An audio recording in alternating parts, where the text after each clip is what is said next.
Hi dears, welcome back to Variety Recipes.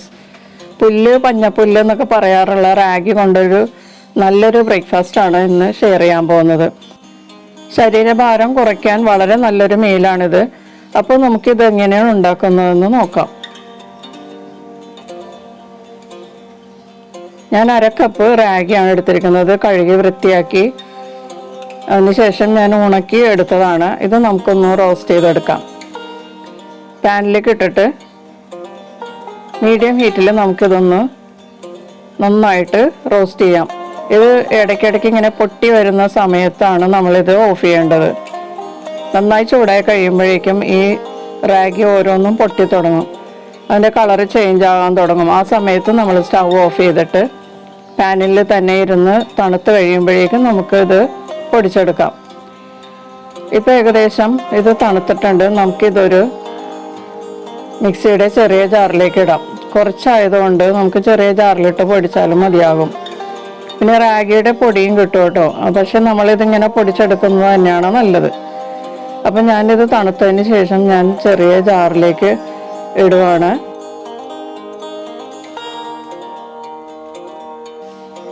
ഇനി നമുക്കിത് നന്നായി പൊടിച്ചെടുക്കാം. നല്ലതുപോലെ പൗഡർ ആകുന്നത് വരെ പൊടിച്ചെടുക്കണം. കണ്ടോ, ഇതുപോലെ നല്ല ഫൈൻ പൗഡർ ആകണം. അതിനുശേഷം നമുക്ക് ഇതൊരു ബൗളിലേക്ക് ഇട്ട് കൊടുക്കാം. നിങ്ങളുടെ ആവശ്യത്തിന് മാത്രം എടുത്താൽ മതിയാകും കേട്ടോ. ഞാൻ 1/2 കപ്പ് എടുത്തത്. മുഴുവൻ വേണ്ടാത്തവർക്ക് അത് ഉപയോഗിക്കേണ്ട, കുറച്ച് മാത്രം എടുത്താൽ മതിയാകും. ഇതിലേക്ക് ഇനി മെയ്സ് പൗഡറാണ് ഞാൻ ചേർക്കുന്നത്. 3 ടേബിൾ സ്പൂൺ മെയ്സ് പൗഡർ ചേർക്കുന്നുണ്ട്. ഇതിന് പകരം നിങ്ങൾക്ക് കടലമാവ് ചേർത്താലും മതിയാകും. എന്നിട്ട് നന്നായിട്ട് മിക്സ് ചെയ്യാം. ഇതിലേക്ക് ടേസ്റ്റിനുള്ള ഉപ്പും കൂടി ചേർത്തിട്ട് വീണ്ടും ഒന്ന് നല്ലതുപോലെ മിക്സ് ചെയ്യാം. അതിനുശേഷം ഇതിലേക്ക് കുറച്ച് വെള്ളം ചേർത്ത് ദോശമാവിൻ്റെ അയവിൽ കലക്കിയെടുക്കാം. ഇതുപോലെ കലക്കിയതിന് ശേഷം നമുക്ക് വേണമെങ്കിൽ മിക്സിയുടെ ജാറിൽ ഒന്നുകൂടി ബ്ലെൻഡ് ചെയ്തെടുത്താൽ നല്ല പേസ്റ്റ് ആയിട്ടുള്ള മാവ് കിട്ടും.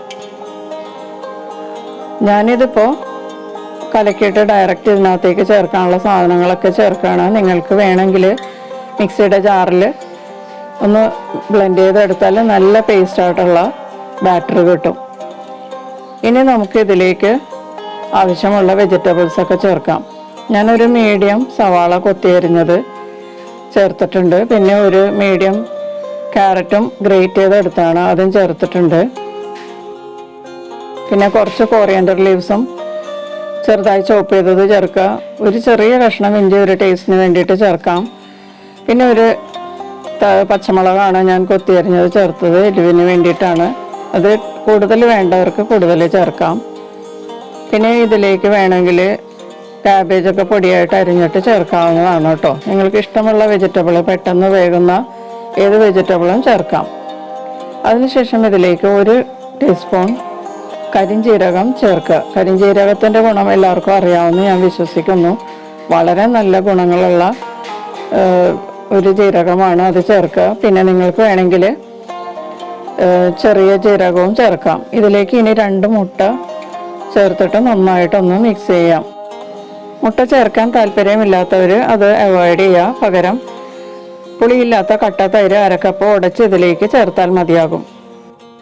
ഇനി നമുക്കിത് പാൻ ചൂടാക്കി നമുക്ക് ചുട്ടെടുക്കാം.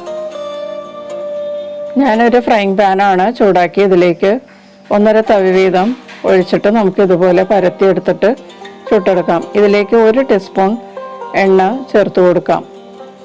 ഇഷ്ടമുള്ള എണ്ണ ചേർക്കാം. നിങ്ങൾ ഉപയോഗിക്കുന്ന ഏത് എണ്ണയാണെന്ന് വെച്ചാൽ അത് ചേർത്താൽ മതിയാകും. അതിനുശേഷം മൂടി വെച്ച് ഒരു സൈഡ് 3 മിനിറ്റ് ലോ ഫ്ലെയിമിൽ കുക്ക് ചെയ്യാം. അതിനുശേഷം തുറന്ന് ഇത് ഒന്ന് മറിച്ചിടാം. വീണ്ടും മൂടി വെച്ച് മറ്റേ സൈഡ് കുക്കാകാൻ വേണ്ടിയിട്ട് 3 മിനിറ്റ് നമുക്ക് ലോ ഫ്ലെയിമിൽ അടച്ചു വെച്ച് വേവിച്ചെടുക്കാം. 3 മിനിറ്റിന് ശേഷം നമുക്ക് തുറന്ന് ഇത് പാത്രത്തിലേക്ക് മാറ്റാവുന്നതാണ്. ഇപ്പോൾ ഈ റാഗി പാൻകേക്ക് റെഡി ആയിട്ടുണ്ട്. നമുക്കിത് ഒരു പാത്രത്തിലേക്ക് മാറ്റാം. അപ്പോൾ ഇതുപോലെ തന്നെ ബാക്കിയുള്ള എല്ലാം നമുക്ക് റെഡിയാക്കി എടുക്കാം. 1/2 കപ്പ് റാഗി കൊണ്ട് ഞാനൊരു 3 എണ്ണം ഉണ്ടാക്കിയിട്ടുണ്ട്. കട്ടിയിൽ ഉണ്ടാക്കിയത് കൊണ്ടാണ് ഇല്ലെങ്കിൽ നേരിയതായിട്ട് ഉണ്ടാക്കിയാൽ ഒരു 5 എണ്ണം വരെ നമുക്ക് ഉണ്ടാക്കാം. ഇത് ഒരെണ്ണം തന്നെ ഒരു ആൾക്ക് കൂടുതലാണ്. ഇഷ്ടമുള്ള സൈഡ് ഡിഷ് കൂട്ടി കഴിക്കാവുന്നതാണ്. ചട്നിയുടെ കൂടെയോ അല്ലെങ്കിൽ തക്കാളി ചട്നിയുടെ കൂടെയോ തേങ്ങാ ചട്നിയുടെ കൂടെയൊക്കെ കഴിക്കാവുന്നതാണ്. നിങ്ങൾക്ക് ഇഷ്ടമുള്ള ഏത് സൈഡ് ഡിഷിൻ്റെ കൂടെയും കഴിക്കാം.